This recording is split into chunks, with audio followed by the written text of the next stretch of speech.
네, 킹콩입니다.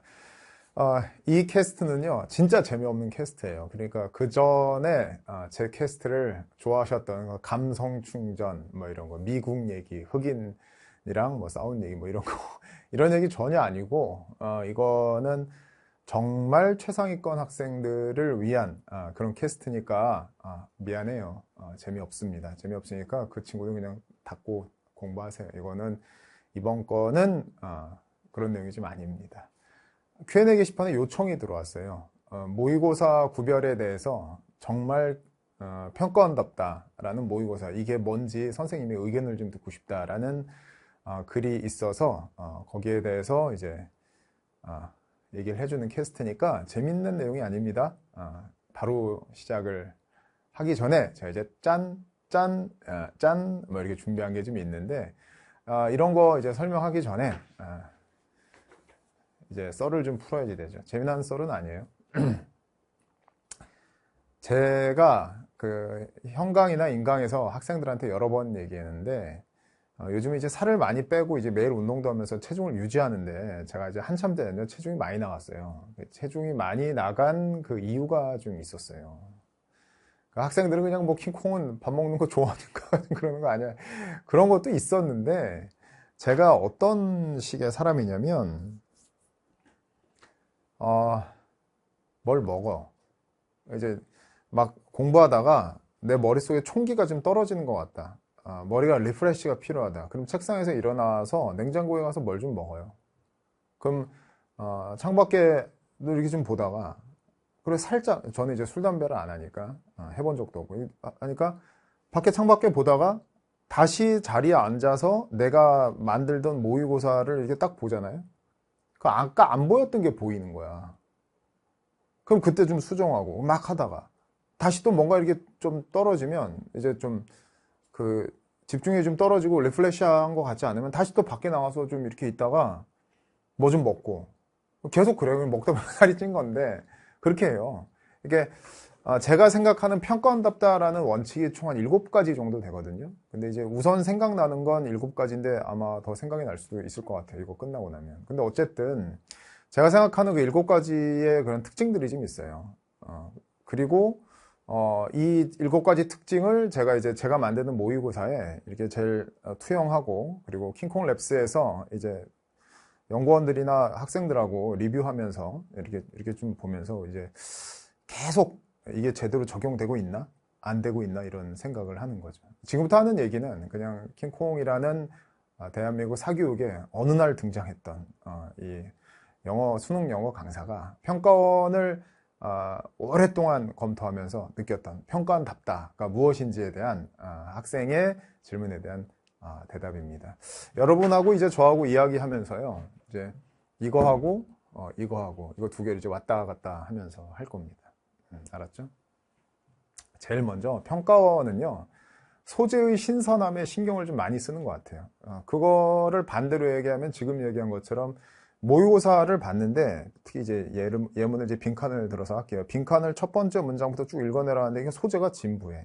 너무 뻔한 거죠. 이런 거는 평가원은 쓰질 않는 것 같아요. 그래서 평가원에서 이런 얘기 하잖아요. EBS 연계 교재. 뭐 EBS에 대한 그 학습을 해야 되냐 말아야 되냐 이런 아이들에 대한 얘기를 하는데 지금 옛날에는 직접 연계라서 그 책을 그냥 아예 머리가 달달달 암기하는 게 그 지문을 완전히 똑같이 내버리니까 그래서 EBS를 공부하는 게 참 도움이 됐었는데 요즘은 이제 직접 연계가 아니라 간접 연계인데 여기서 주의해야 되는 건 간접 연계할 때 뭐라고 얘기하죠? 소재가 연계된다고 하잖아요. 그 소재가 연계된다라는 말에 혹자들은 이래요. 그냥 EBS 공부할 필요가 그냥 아예 없는 거야. 소재 연계된 거 어떻게 알아? 이렇게 얘기를 하는데 그건 바로 이제 여기에서 나오는 거예요. 그러니까 이게 제가 이제 평가원에서 계시던 분들을 뭐 만나서 그런 적은 없습니다. 그런 적 없는데 그냥 오랫동안 그분들이 만들어내는 책들을 그 문제들을 보면요. 이 소재의 진부함에서 벗어나기 위해서 소재의 신선함 이걸 끊임없이 좀 추구하시는 것 같아요. 그래서 저도 모의고사를 만들 때요. 이제 여러 책도 참조하고 요즘에 이제 AI가 잘 되니까 AI도 참조하고 이러면서 소재의 다양성에 대한 걸 상당히 많이 신경 씁니다. 왜냐하면 그 소재 자체만이 소재 자체가 신선함을 유지만 하더라도 어느 정도 난이도는 올라갑니다. 그 평가원이 늘 지문을 되게 어렵게 내서 뭐 난이도가 올라간다 그러는데 소재를 선택을 그렇게 하는 것만으로도 난이도가 좀 올라가거든요. 그래서 평가원의 첫 번째 특징은 소재의 신선함. 이렇게 보시면 되는 겁니다. 그러니까 여러분이 시중에 있는 모의고사 살 때 좀 문제를 서서 이렇게 좀 풀어볼 거잖아요. 풀어볼 때, 아, 이거 너무 뻔한데? 소재가. 뭐 이러면 약간 이제 평가원스럽지 못하다. 이렇게 얘기할 수 있는 거고. 그다음에 두 번째는요. 이게 이제 좀 전문적인 영역인데, 저도 만들어 놓은 모의고사를 제가 다시 보고, 냉장고 와서 뭐 좀 먹고 다시 와서 좀 이렇게 계속 리플레시 하면서 보면서, 과연 이 지문이 평가원에서 사용하고 있는 이 두 가지를 혼용하고 있는지를 좀 보려고 합니다. 소재 대립은 따로 있고 그 소재들을 사용한 주제 대립으로 결말 지어지는 것. 이게 이제 평가원에서 사용하고 있는 지문의 대단한 특성입니다. 왜냐하면 학생들은 소재 대립이 주제 대립인지 좀 오해하고 있거든요. 그리고 앞에 있는 소재가 뒤에 있는 주제랑 패러프레이징이 된다라고 이렇게 오해하는 경우가 있어요. 왜냐하면 대치동에서 현재 팔고 있는 말도 안 되는 가격을 받으면서 애들한테 막 팔고 있는 그런 모의고사들 중에요. 그런 모의고사가 있어요. 이런 거를 아예 제가 생각하기에는 좀 그런데 모르는 것 같아. 그 문제를 만든 사람이. 그럼 반면에 어떻게 되는 거냐면 이런 거는 좀 잘못된 거예요. 이런 거. 그러니까 우리나라 평가원에서 만든 그 영어 모의고사는요. 이중 대립만으로도 난이도를 상당히 높여요. 이제 제가 얘기하겠지만 이중 대립만으로도. 그걸 3중, 4중, 5중 대립으로 만들면요. 당연히 지문은 어렵죠. 근데 우리나라 평가원은요. 늘 2중 대립으로만 난이도 올리는데 도 우리나라 그 평가원이 만든 그런 기출문제를 통해서 공부하고 앞으로도 그런 지문이 나올 건데 수능 영어가 아닌 다른 영어에서 뭐 여러 가지 토플, 토익 뭐 이런 데서는 3중, 4중 대립 막 나오거든요. 근데 그런 걸 가져다가 수능 영어 모의고사라고 이렇게 문제를 만들어 버리면요. 그냥 지문 자체만 어렵지 이런 구조 자체가 나오지도 않을 건데 괜히 어렵게만 만든 그런 거예요. 참 할 말이 많은데 이 정도만 하겠습니다. 그래서 다시 돌아가서 이제 우리나라 평가원에서 얘기하고 있는 그 이항 대립 그것만으로 충분히 난이도 높이 만드는데도 불구하고 충분히 난이도를 높여요. 그럼에도 불구하고 막 다른 시험 소재에서 나오는 그런 걸 갖다가 문제집 높이는 거. 막 토플 지문 갖다가 하고. 토플 독해는요, 난이도가 막 소재도 다양하고 막 그런 거거든요. 그래서 그런 모의고사가 좀 별로 안 좋은 거다. 평가원은 이런 거다. 이렇게 얘기하고. 그 다음에 세 번째는요, 이것도 이제 평가원 지문에서 늘 나오는 건데요. 단어가 쉬워요. 학생들이 보기엔. 학생들이 보기엔 내가 아는 단어야.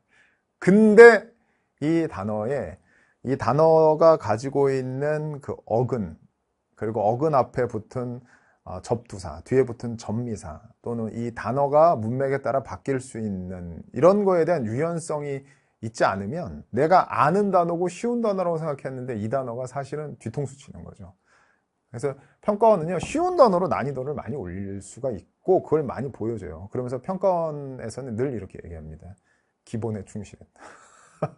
이렇게 얘기를 하죠.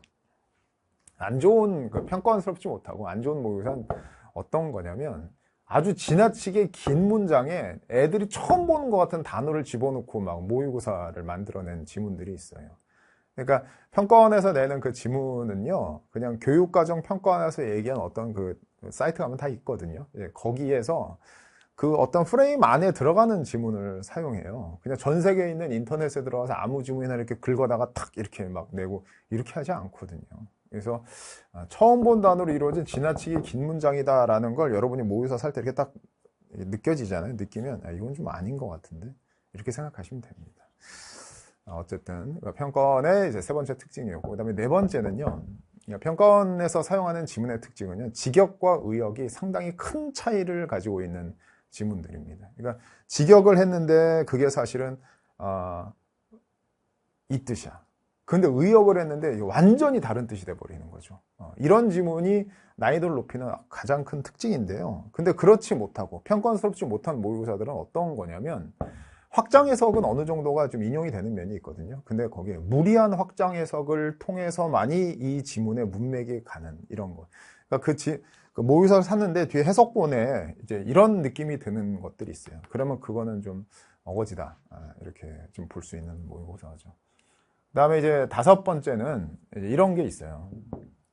부정문으로 쓰였는데 그걸 긍정문으로 해석을 해야 되는 경우, 또는 그 반대로 긍정문으로 쓰였는데 부정문으로 써야 되는 이런 게 있거든요. 그래서 아까도 얘기했는데 우리나라 그 평가원 지구는 이항 대립을 좋아해요. 그게 이제 답의 명확성을 유지할 수 있기 때문에 그런 것 같은 생각이 들어요. 아마 맞을 거예요. 나중에 언젠가 이제 평가원에서 문제 내신 그 교수님들이나 선생님들 만나면 한번 물어보고 싶어요. 그러면 맞는데 이렇게 하지 않을까 이렇게 생각이 되는데, 그럼 좋지 않은 건 어떤 거냐면 이런 거예요. 부정문이 있고요. 부정의 의미를 가진 문장이 좀 구별이 돼야 되거든요. 근데 부정문은 노나 낫이 들어가서 그게 이제 틀렸다라는 거예요. 근데 이 부정이라는 뜻은요, 정해지지 않았다는 뜻도 있어요.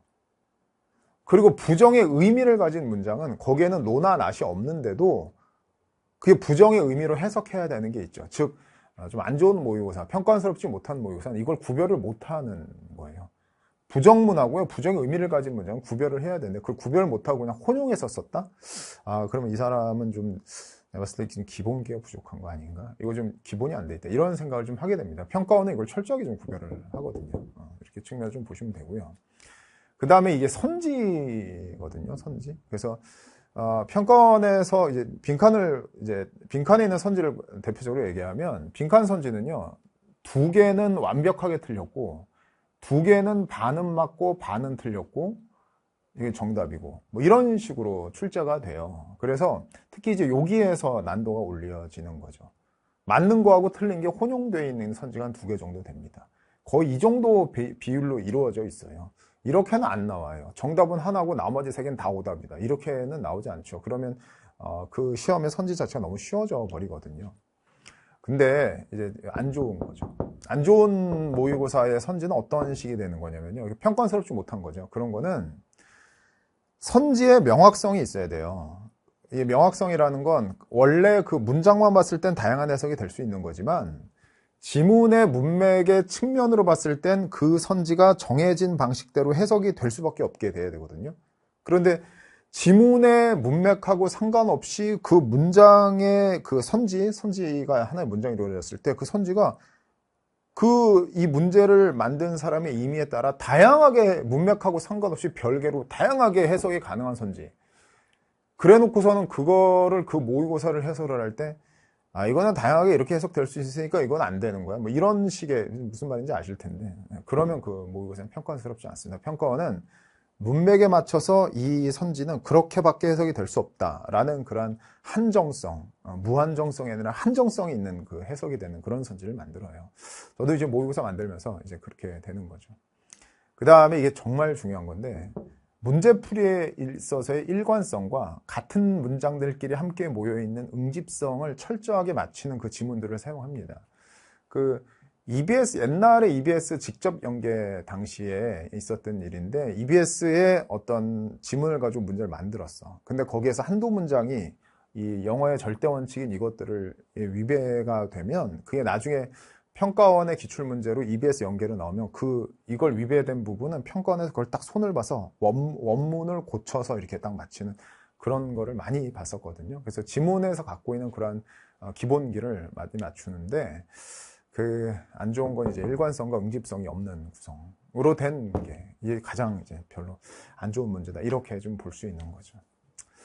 제가 이제 여러분한테는 뭐가 잘났다고 7가지 원칙을 지키면 평가원스럽고, 이런 거는 평가원스럽지 못하는 이제 반대 원칙이 이렇게 보여졌는데, 제가 뭐라고 그런 걸 얘기할 수 있겠어요. 그냥 제가 지키고자 하는, 그리고 제가 출제하는 40회 모의고사나 여러 가지 모의고사에서 제가 지키고자 하는 그 어떤 원칙, 제가 느끼고 있는 원칙, 그리고 경험을 통해서 확인을 하는 원칙들을 지금 여러분들한테 말씀을 드렸습니다.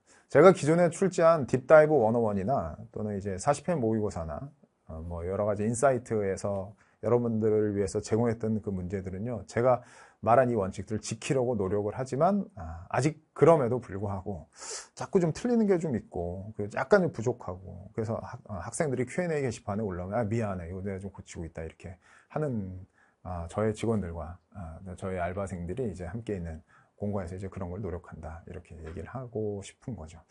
그 질문에 대한 대답이 됐을 것 같고 그리고 제가 늘 Q&A 게시판에서 학생들을 만날 때에는 제 교재가 아니더라고 하더라도 여러분들의 그 다른 분의 교재라고 하더라도 질문 다 받으니까 질문해 주셔도 되고 그리고 어쨌든 뭐 이렇게 그 이야기에 대한 요청에 대한 질문 캐스트는 이렇게 하는 걸로 하겠습니다.